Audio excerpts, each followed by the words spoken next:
Howdy everyone!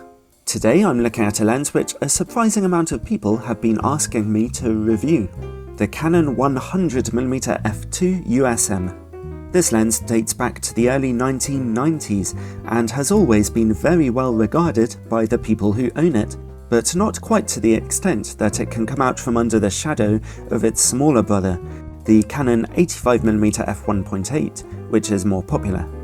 Just look at these two. Their similarity is quite cute really. The lenses are virtually twins. Like Tweedledum and Tweedledee, there's very little indeed to distinguish one from the other. The 85mm lens is probably more popular because of its slightly wider angle and slightly faster aperture, which make it a little bit easier to use for general purpose photography, not to mention the fact that it's the cheaper lens of the two. This 100mm lens, on the other hand, may be preferred by portrait photographers and people who otherwise need a little more telephoto reach while holding on to a fast aperture and good value for money. You can find it new for about £350 or about $500 US. 100mm is really quite a tight focal length, a little too close for everyday photography. You're really beginning to pick out your subject at this focal length, especially if you're using an APS-C camera, where this lens is the equivalent of 160mm.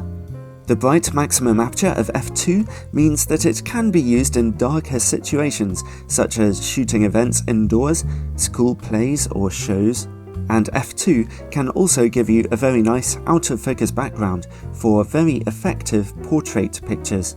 This lens is probably the next best thing to having Canon's wonderful 135mm f2L lens, and also it only costs about half as much money. Well, let's look at the build quality. It's quite compact and solidly built, feeling nice and balanced on most cameras, big or small. It has a 58mm filter thread which is made of metal, a nice improvement over the plastic one used on the 85mm lens. The lens's focus ring is quite smooth and well damped, although it doesn't have the longest focus path, so it's not really the most precise lens to use in manual focus. You can turn that focus ring at any time, regardless of whether you're in auto or manual focus mode. The front element of the lens does not turn or extend as you change focus. The USM autofocus motor is lightning fast and very quiet, as you can see here. It works very accurately in use. This lens is a little too old to have image stabilization though. The lens's iris has 8 aperture blades, giving reasonably nice bokeh when the aperture is topped down. Overall, the build quality of this lens is just about as good as it gets. It really is all you could ask for. Well, maybe it could do with some more weather sealing, but hey, it's an older design. It's great to use. Alright, let's look at image quality, and we'll start by testing it on a full frame camera, a 20MP Canon 6D. Peripheral illumination and chromatic aberration correction are both turned on. At f2, the lens is already razor sharp in the middle of the image with good contrast and no colour fringing. The corners of the image are also very sharp, not quite perfect but very good indeed. Top the aperture down to f2.8 or indeed further down to f4 for perfect picture quality in those corners to match the middle of the image. Well, frankly, that pretty much says it all. Despite its age, this lens is crazy sharp, even on a modern, high-resolution digital camera. But let's take a look at image quality on the more punishing sensor of a 20MP APS-C camera, my Canon 70D. At f2 and in the middle of the image, the lens manages to remain very sharp indeed, giving loads of detail. The only issue I can see is that there's some pretty prominent purple fringing on contrasting edges, which is especially noticeable on the edges of these window frames. The lens manages to remain reasonably sharp in the corners of the image too, although we are still seeing that purple fringing. Top the aperture down to f4 and the picture is a bit sharper, and at f5.6 those corners are very sharp indeed. Overall, on an APS-C camera, the lens is nice and sharp straight from f2, but you'll need to stop down the aperture to f2.8 to get rid of that purple fringing. Still, it's a pretty impressive show for what happens to be quite an old lens design. Let's look at vignetting and distortion on a full-frame camera. The lens shows just a touch of pincushion distortion, nothing really to worry about. At f2 we are seeing some darkness in the corners of the image, but it's not actually all that bad for such a wide aperture. Stop the aperture down to f2.8 and that vignetting is pretty much gone. So the lens breezes through those tests quite well.